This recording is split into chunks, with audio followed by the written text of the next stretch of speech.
Captain Ji-ho Kim straightened his uniform for the third time in 5 minutes.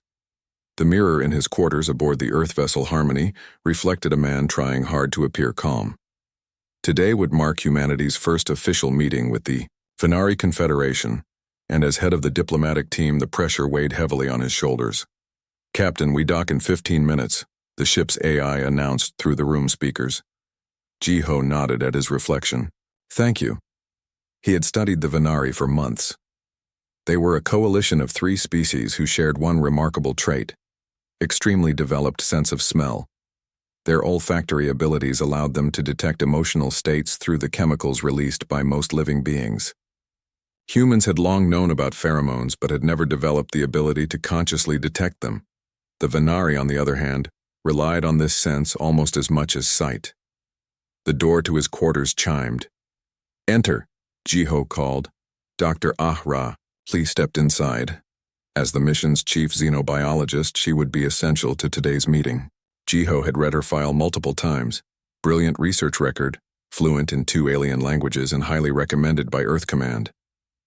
What the file didn't explain was the shadows under her eyes, or the way her hands sometimes trembled when she thought no one was looking. "The science team is ready, Captain," she said. Her voice was steady and professional. "We've prepared all the biological samples the Venari requested." "Good. And how are you feeling about today, Doctor?" Ji-ho asked. Something flickered across her face. "I'm fine. This isn't my first contact situation." Ji-ho raised an eyebrow. Her file mentioned only research positions, nothing about field contact missions. Before he could ask, the ship lurched slightly. "We've docked, Captain," the AI announced. "Then it's time." "Let's not keep our host waiting," Ji-ho said. The human delegation, 12 people in total, walked through the connecting tunnel between their ship and the Venari station. Ji-ho led the way with Ahra close behind him. The station air felt slightly thicker than Earth standard, with a faint sweet smell like cinnamon. A small group waited for them. In the center stood a tall, slender being with pale blue skin and large, dark eyes. Ambassador Tekla of the Venari prime species wore simple white robes with silver trim. Behind the ambassador stood 4 other Venari, representing the 3 species of their confederation. "Welcome to Venari Station," Ambassador Tekla said in perfect English. "We are honored to begin formal relations with humanity." Ji-ho bowed slightly. "The honor is ours, Ambassador. We bring greetings from Earth and look forward to learning from each other." The meeting room featured a large oval table with chairs, adjusted for both human and Venari comfort. As they settled in, Ji-ho noticed the Venari delegates subtly flaring what appeared to be gill-like structures on their necks. "They're sampling our scents," Ahra whispered to him. "It's how they form." First impressions. The initial discussions went smoothly. They covered basic diplomatic protocols, potential trade opportunities, and shared research interests. Yet Ji-ho couldn't help noticing the strange looks Ambassador Tekla kept giving Ahra. Several times the ambassador seemed to lose track of the conversation when the xenobiologist spoke. During a brief break, Ji-ho approached Ahra. "Is everything okay? The ambassador seems distracted by you." Ahra stiffened. "I'm not sure. Maybe my scent is unusual to them." "We all must smell unusual to them," Ji-ho pointed out. "But you seem to be getting special attention." Before she could respond, one of the Venari aides approached them. The aide, a smaller being with green-tinted skin, looked at Ahra with obvious curiosity. "Forgive me," the aide said, "but our olfactory analysis is causing confusion. Are you in distress, Dr. Lee?" Ahra shook her head firmly. "No, I'm quite well, thank you." The aide seemed unconvinced but politely withdrew. As the meetings continued through the day, Ji-ho noticed the pattern repeating. The Venari delegates would speak normally with most of the human team but would become visibly uncomfortable around Ahra. By evening, the first day of talks concluded successfully with agreements to continue discussions tomorrow. The human delegation was shown to their quarters on the station. Ji-ho was reviewing his notes when a soft knock came at his door. Ambassador Tekla stood outside alone. "Captain Kim, might I have a word in private?" Ji-ho welcomed the ambassador in. curious about this unexpected visit. Is something wrong with our agreements? Not with the agreements, no. Tekla seemed hesitant, the gill-like structures on their neck fluttering rapidly. I come with a more personal concern that may affect our relations. Please speak freely. It concerns your xenobiologist, Dr. Lee. Tekla's large eyes blinked slowly. She presents a puzzle to us. By all visual measures, she appears calm and professional. Yet her chemical signature tells a very different story. Jiho frowned. What do you mean? Captain, we Venari can detect emotional states through scent. Your colleague is releasing chemical markers of extreme fear or distress, yet showing none of the expected behaviors. Tekla leaned forward. Such a disconnect between biology and behavior is unknown among all species we have encountered. Perhaps you're misreading human biology, Jiho suggested. We considered that, but we detect normal ranges of emotions from your other team members. Only Dr. Lee presents this strange pattern. Tekla's voice lowered. More concerning is that several of our more sensitive members became physically ill in her presence. The intensity of her chemical signature is overwhelming. Jiho's diplomatic training kicked in. Ambassador, humans are a complex species. Perhaps Dr. Lee has a unique biochemistry. Perhaps, Tekla conceded. But I must ask directly, can humans control or mask their emotional sense? Is this some form of deception? Absolutely not, Jiho said firmly. Humans cannot consciously control their body chemistry in that way. Tekla studied him for a long moment. Then you have a mystery among your crew, Captain. Dr. Lee's body is screaming in terror, yet she walks and talks as if at peace. The ambassador rose to leave. I suggest you investigate, for her sake and for the success of our diplomatic mission. After Tekla left, Jiho sat in silence. What was happening with Ara, and what did it mean that the Venari could smell something in her that even she might not be aware of? He made a decision and tapped his communication device. Dr. Lee, please meet me in my quarters immediately. We need to discuss an urgent matter concerning our hosts. As he waited, Jiho wondered what secrets Ara's body was telling that her words were not. And he wondered if learning those secrets might change everything they thought they knew about human biology and emotions. What the Venari could smell might just reveal a truth about humanity that humans themselves had never understood. Ara arrived at Jiho's quarters exactly 5 minutes after his call. Her face showed nothing, but her hands gripped each other tightly behind her back. You wanted to see me, Captain? She asked as the door closed behind her. Jiho gestured to a chair. Please sit down. We need to talk about something unusual. She sat stiffly, her back straight. Is there a problem with my work? Your work is excellent, Jiho said, but Ambassador Tekla just paid me a visit. The Venari are detecting something strange about you.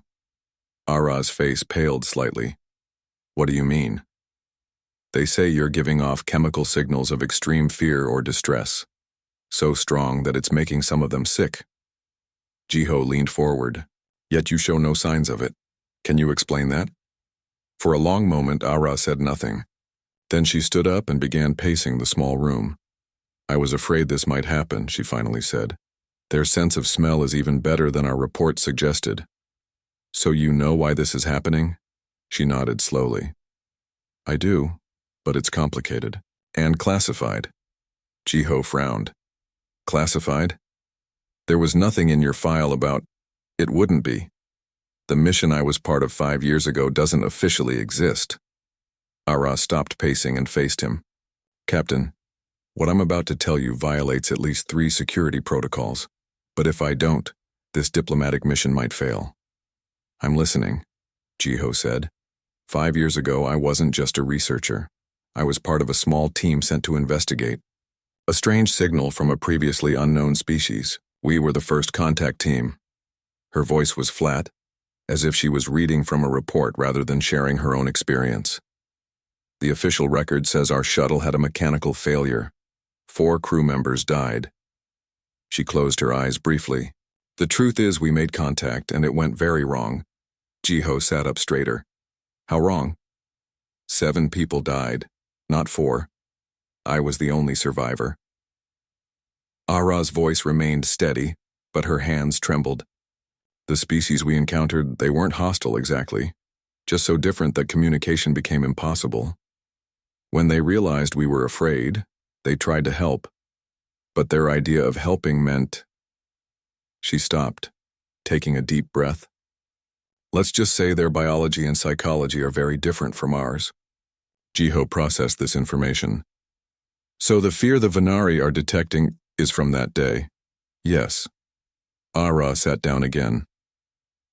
I've been through all the standard treatments, therapy, medication, even memory modification. I function perfectly well, but apparently my body chemistry still carries the markers of that experience. I need to know everything if I'm going to manage this diplomatic situation, Jiho said. What happened to the other species? Earth Command decided no further contact was advisable. Their star system was marked as off-limits.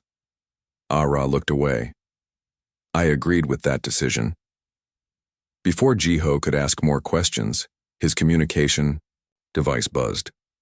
Captain, we have a situation in the common area, said the voice of his security officer.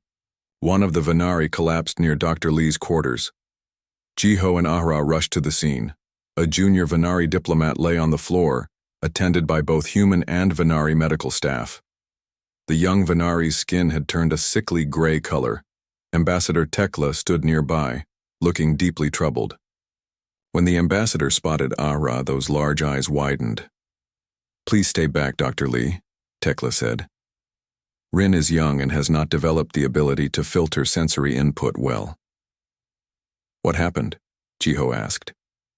Rin was walking past the human quarters and was overwhelmed by... Tekla hesitated, looking at Ara. By an intense emotional signature, the same one we discussed earlier, Captain. Ara stepped forward. I apologize for any harm caused. I was unaware my biochemistry could affect others so strongly. The Venari medical team lifted the young diplomat onto a stretcher and carried them away. Tekla watched them go, then turned to the humans. Captain Kim, might I speak with you and Dr. Lee privately? This situation requires immediate attention. They moved to a small meeting room nearby. Once the door closed, Tekla's formal, diplomatic manner dropped away. What you are carrying, Dr. Lee, Tekla said directly, is not normal even for humans. We have been analyzing the chemical compounds your body is releasing. They match patterns associated with severe trauma in most species, but the concentration is unlike anything we have encountered. Ara nodded. I experienced a traumatic event 5 years ago. It seems my body still carries the chemical memory of it. Tekla's gill structures fluttered rapidly. 5 years? And you still produce these markers at such levels?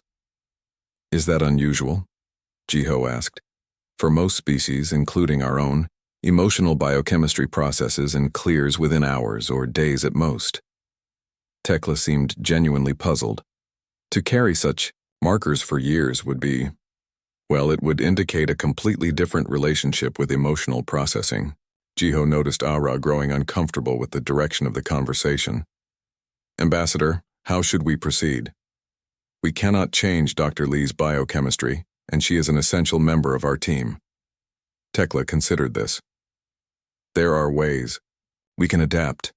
Our medical team can provide our staff with olfactory blockers for specific chemical signatures, but this raises larger questions about human-Venari relations. What kind of questions? Ara asked. If all humans process emotions this way, storing them chemically for extended periods, it changes how we must approach diplomacy with your species. Tekla's voice grew concerned. It means humans make decisions while carrying the chemical influence of past experiences, even distant ones. This is troubling from our perspective. Jiho felt the diplomatic ground shifting under his feet.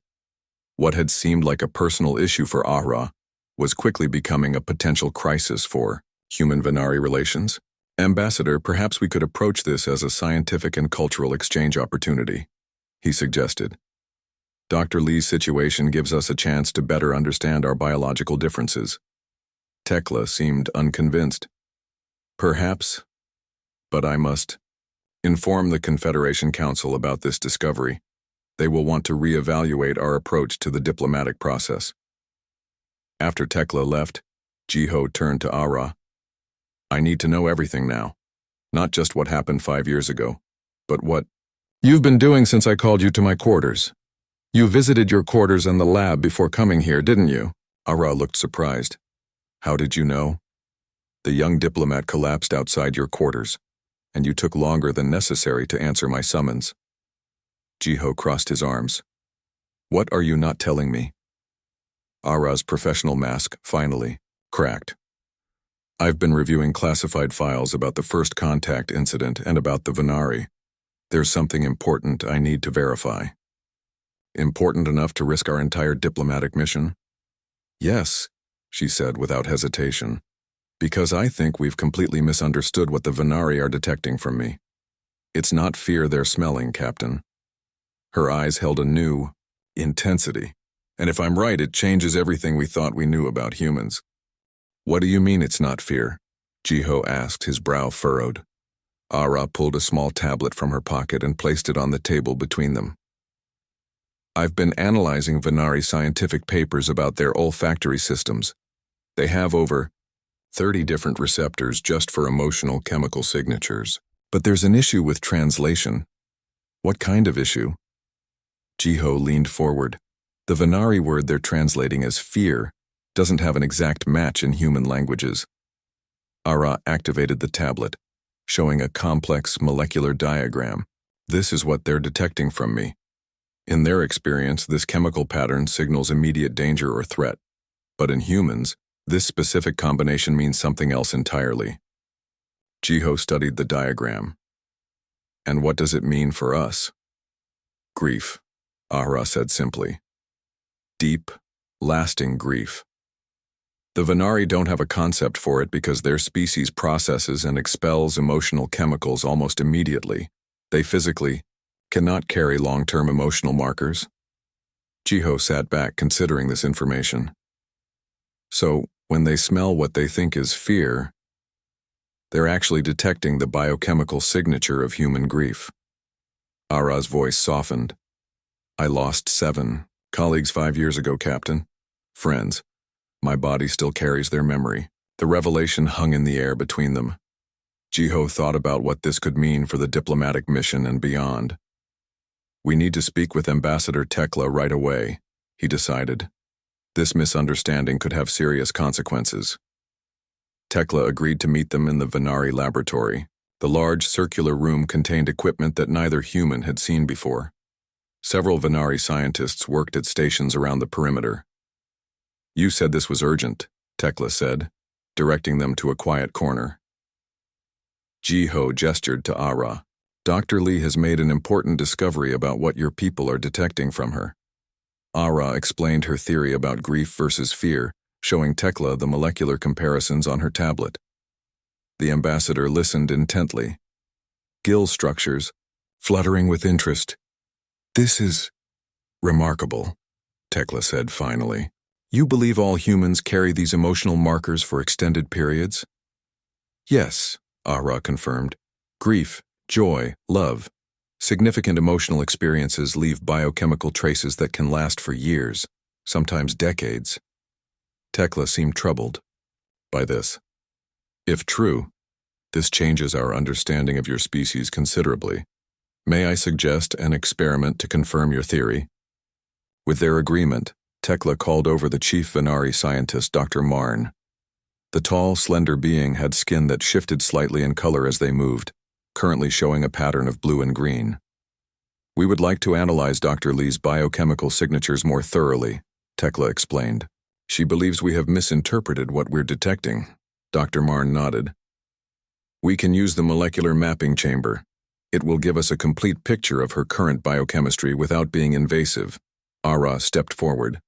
I volunteer, but I'd like Captain Kim to undergo the same analysis as a control subject. The machine resembled a clear tube large enough for a person to stand in. Fine mist sprayed briefly when activated, collecting samples from the skin's surface. Jiho went first, standing still as the machine hummed softly around him. When Ara took her turn, The Venari scientists watched their instruments with obvious interest. After both scans were complete, Dr. Marn projected the results onto a large screen. 2 human forms appeared, outlined in light, with colored areas showing different chemical concentrations. The baseline human signature is here. Dr. Marn pointed to Jiho's image, which showed moderate color variations throughout. And Dr. Lee's is here. Ara's image revealed intense concentrations of deep blue around her heart, lungs, and brain. The pattern was dramatically different from Jiho's. These areas, Dr. Marn indicated the blue regions, contain chemical compounds we previously associated with fear response, but the distribution pattern doesn't match fear in any species we've studied. It's more consistent with long-term storage. It's grief, Ara said firmly. The chemicals produced during my traumatic experience were never fully processed and expelled. My body preserved them. Dr. Marn turned to Jiho. Captain, have you experienced significant loss in your life? Jiho thought of his grandfather who died when he was a teenager. Yes, my grandfather, about 15 years ago. The scientist adjusted the scan parameters. A small area of similar blue appeared in Jiho's chest, much fainter than Ara's but clearly present. Remarkable, Dr. Marn whispered. Your bodies don't just experience emotions. They record them chemically, store them, carry them. Ambassador, Tekla stepped closer to the display. This explains much about human behavior that has puzzled us. Your species makes decisions influenced by emotional experiences from your entire lives, not just your immediate circumstances. Is that so different from your people? Jiho asked.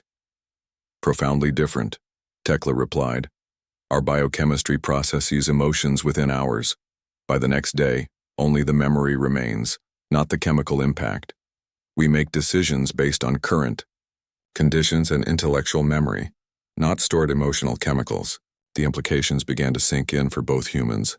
Their very biology processed emotions differently than the Venari. There's more, Dr. Marn said, adjusting the display again. Look at these secondary compounds in Dr. Lee's scan. New highlights appeared showing green traces intertwined with the blue. These are not present in recent trauma cases we've studied. They appear to be, metabolites. Meaning what? Jiho asked. Her body isn't just storing these grief chemicals. It's slowly transforming them. Dr. Marn looked at Ara with new respect.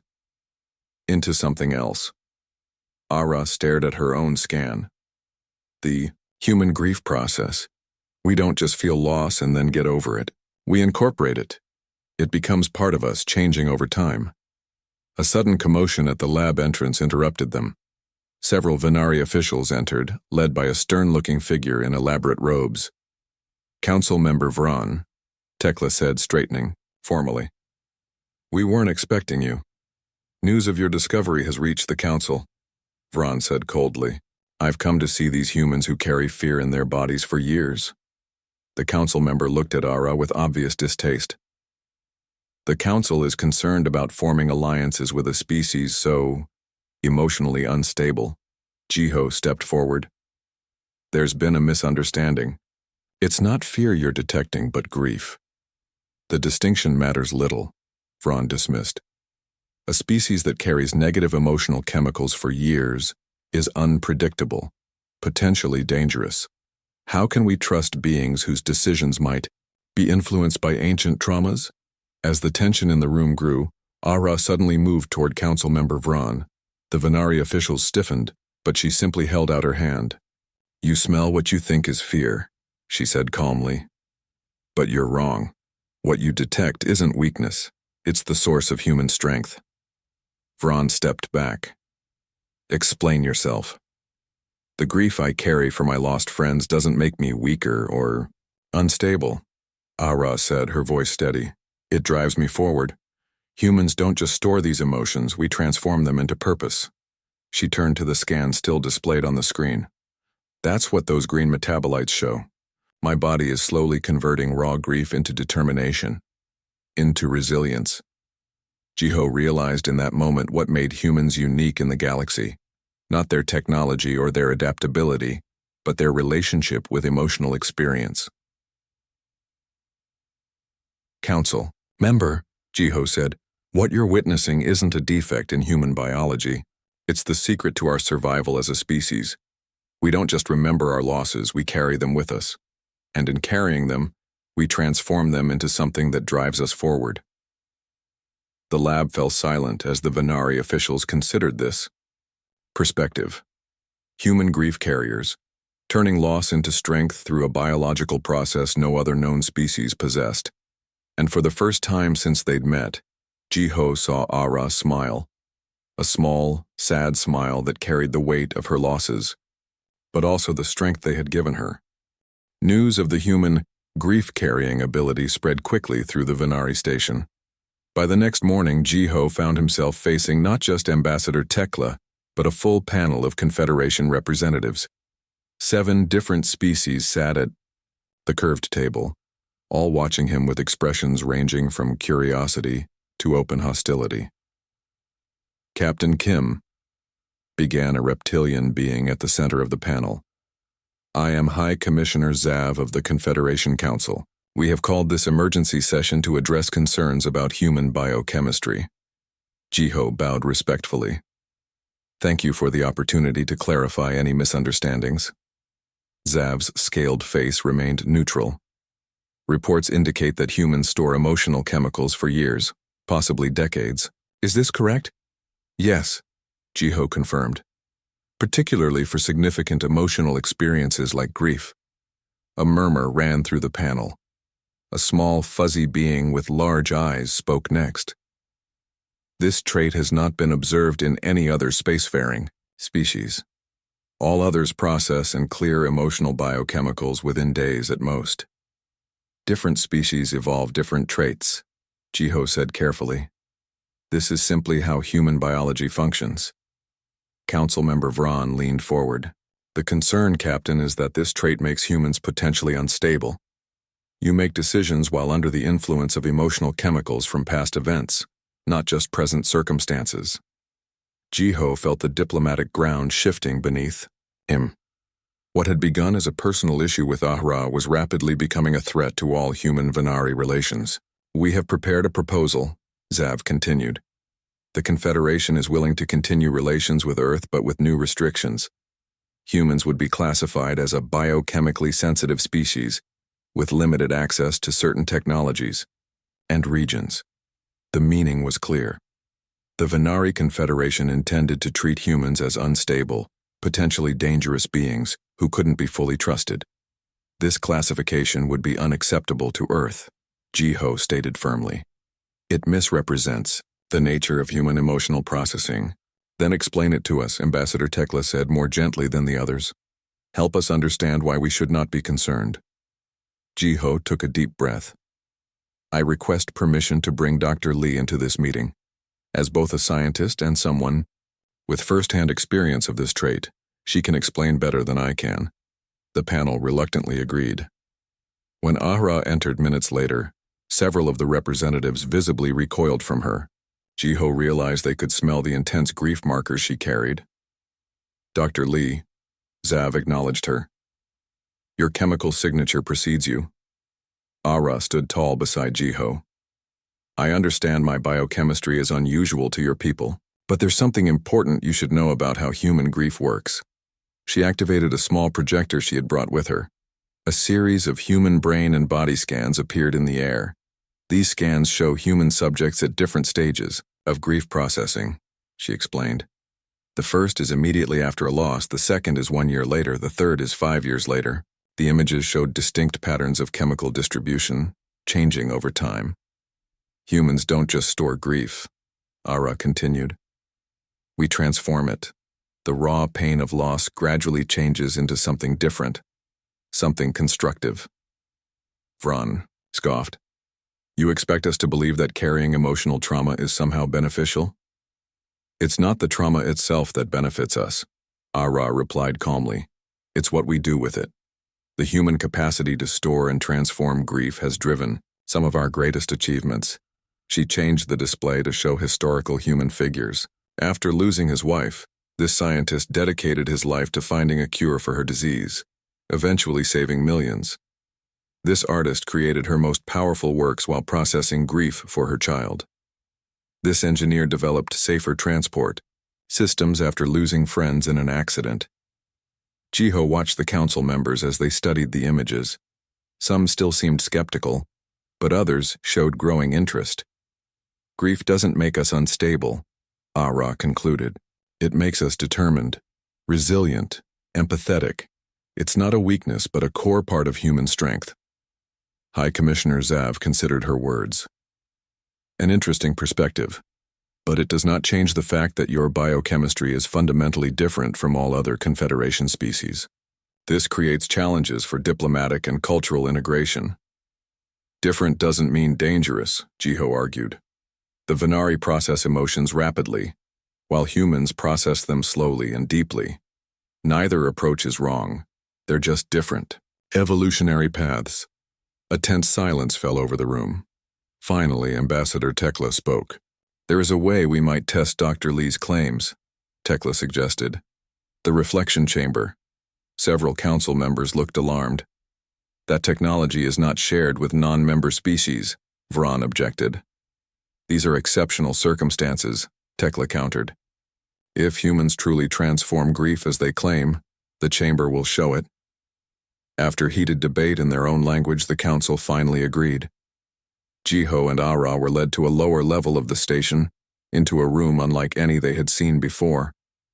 The walls seemed to shift and flow with soft colors.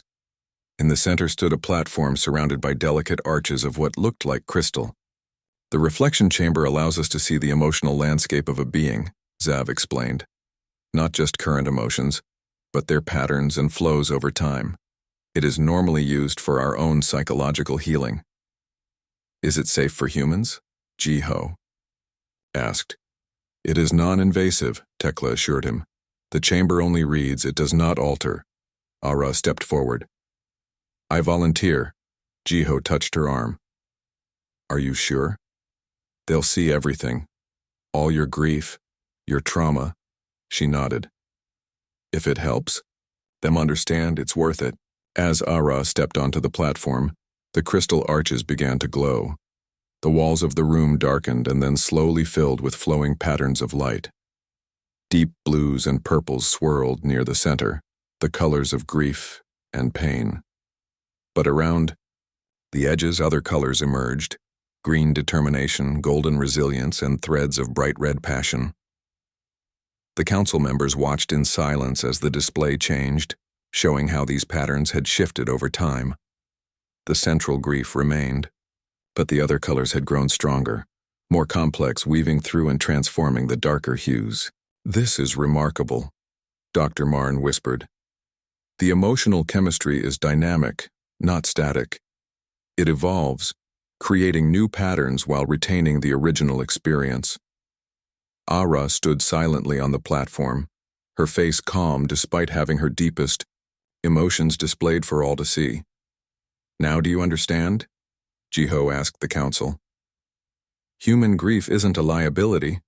It's part of our strength. We don't forget our losses or chemically purge them. We integrate them into who we are. When Ara finally stepped down from the platform, the room returned to normal lighting. The council members looked at her differently now. Not with fear or disgust, but with something approaching wonder. The council will need to deliberate on this new information, Zav announced. We request that the human delegation remain in their quarters until we reach a decision. As they were escorted out, Jiho felt cautiously optimistic. The Venari had seen something profound about human nature, something they hadn't understood before. Do you think it will be enough? Ara asked quietly as they walked back to their quarters. I don't know, Jiho admitted. But they saw the truth of what we are, not just grief carriers but grief transformers. Ara stopped walking suddenly, looking out a viewport at the stars. 5 years ago, I thought my grief would destroy me. I never imagined it would end up being humanity's most important diplomatic asset. As they stood together looking at the stars, Jiho realized they were waiting for a decision that might change humanity's place in the galaxy forever. 3 long days passed before the Confederation Council summoned the human delegation again. Jiho and Ahra spent the time preparing arguments and reviewing data, hoping to convince the council that humans deserved equal standing in galactic relations. Whatever happens, Jiho told Ahra as they waited outside the council chamber, you've done something remarkable. You've shown them who we really are. Ahra nodded, her face calm but tired. I never thought my grief would become so important. For years I tried to hide it, to move past it. Now it might save our entire diplomatic mission. The large doors opened, and they entered a room much bigger than before. This time representatives from all 12 species of the Venari Confederation were present. The room hummed with quiet conversations that stopped when the humans entered. Hi. Commissioner Zav stood at the center.